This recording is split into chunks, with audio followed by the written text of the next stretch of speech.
Leadership conferences play a key role in growing and developing leaders. I receive multiple conference invitations each year to attend, but due to time constraints, I must be intentional about which ones I choose.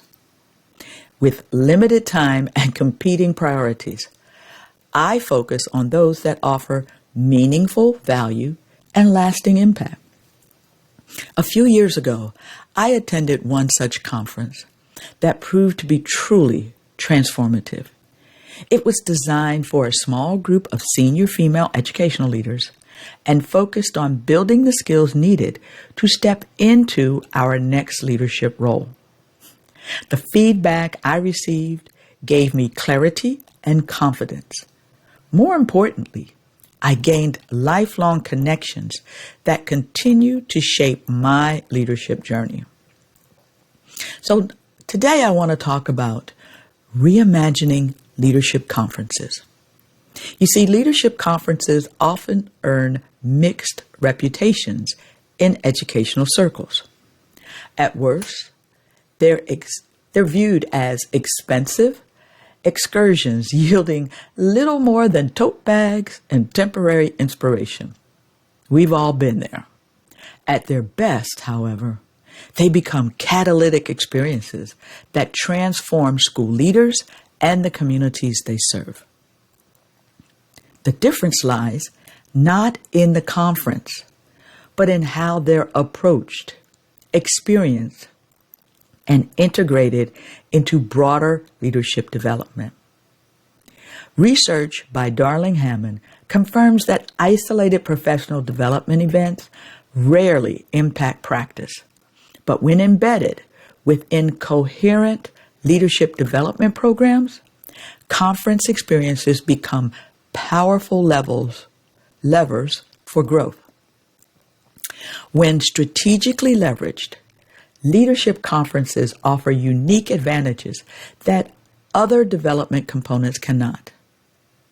Concentrated exposure to diverse perspectives, immersive learning environments removed from daily pressures, and the valuable formation of professional networks that extend learning beyond the event itself.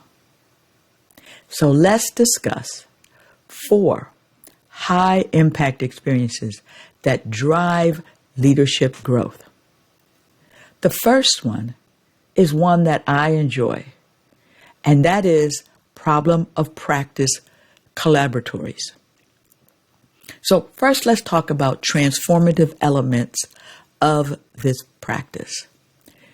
First, structured around actual leadership challenges rather than theoretical concepts, which is why I enjoy this one.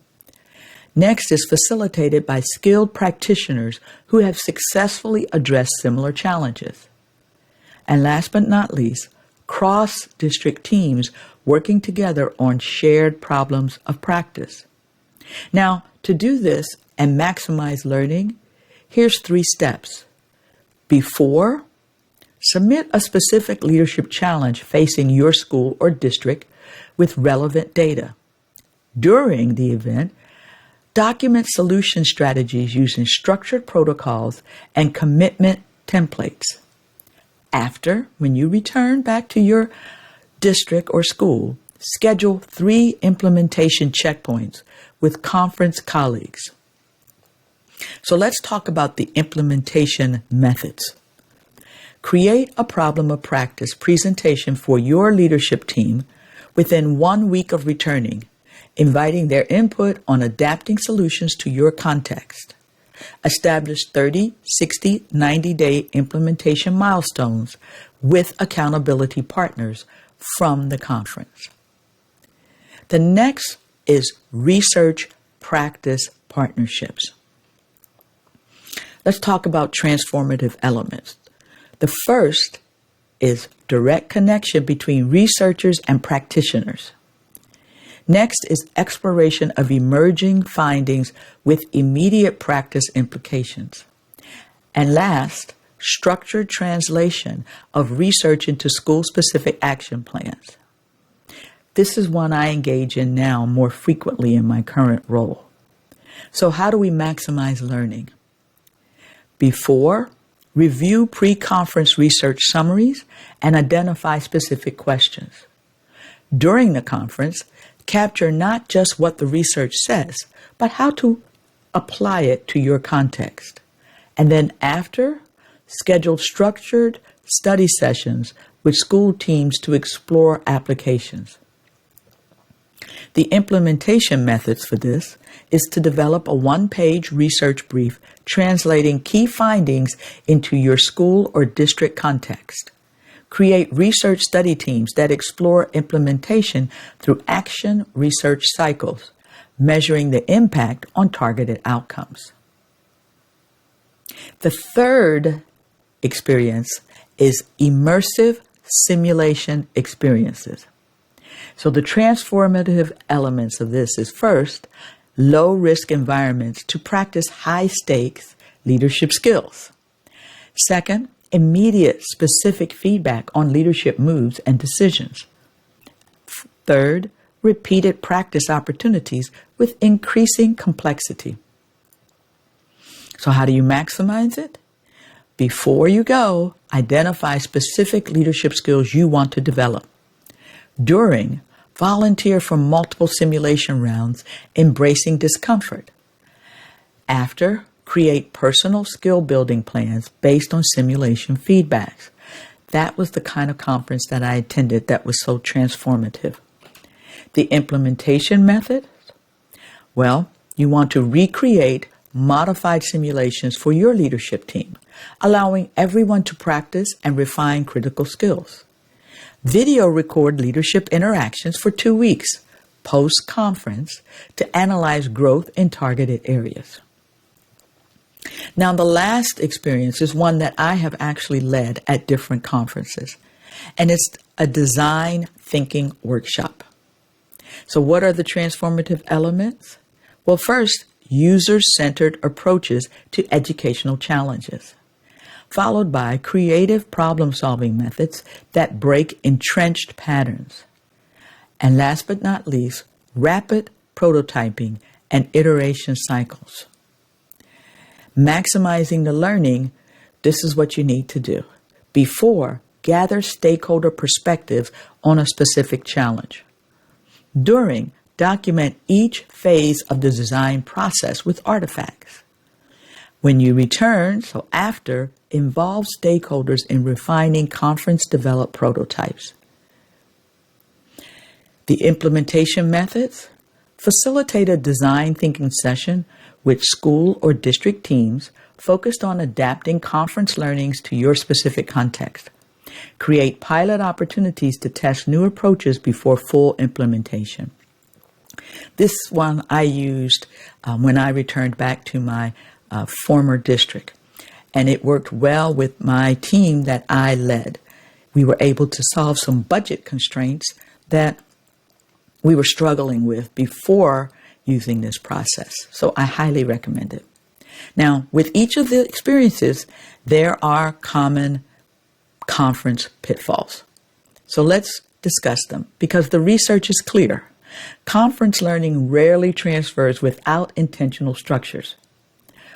Burke found that only 8% of conference attendees implemented significant changes without specific follow-up protocols.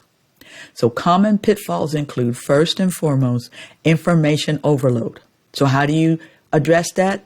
You combat that by maximizing and limiting 3 sessions aligned with your school's strategic priorities. So select 3 sessions that align with your school or district's priorities and maximize that learning.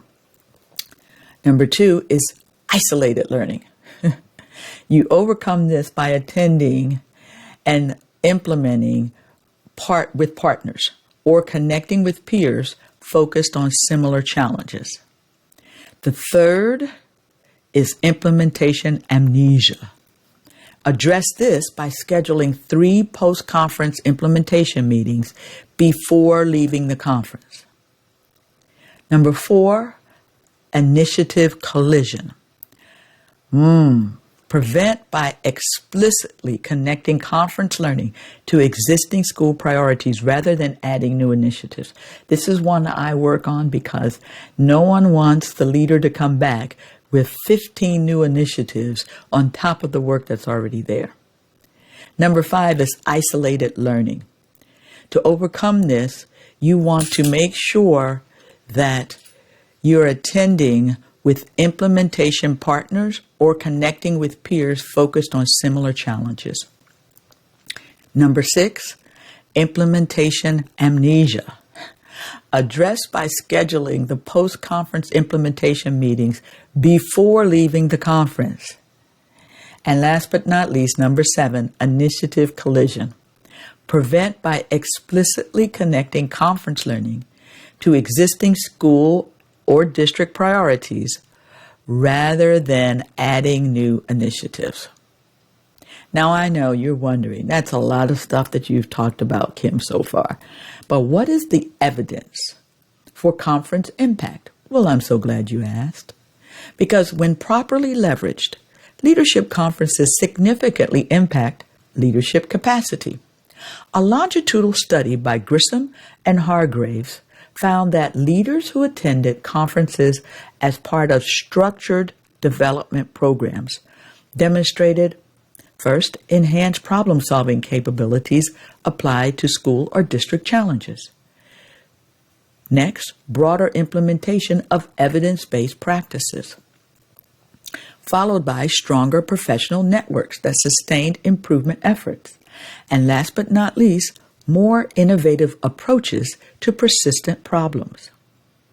However, these findings were only present when conferences included clear learning objectives, structured participation plans, and robust follow-through mechanisms.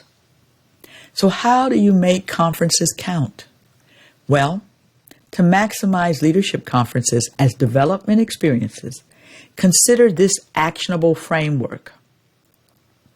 First, identify specific leadership capacities you need to develop.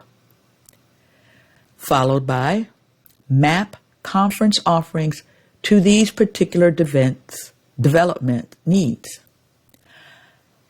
Next, prepare with pre-conference learning and questions. Number 4 is actively engage during sessions with implementation in mind. Capture key insights and action steps throughout is number 5. Number 6 is transfer learning through structured implementation plans. So by approaching leadership conferences through this framework, you transform what might be merely inspirational events into powerful components of your leadership development journey. Philosopher, psychologist, and educational reformer John Dewey said, "We do not learn from experience. We learn from reflecting on experience." What leadership challenge might you address at your next conference experience?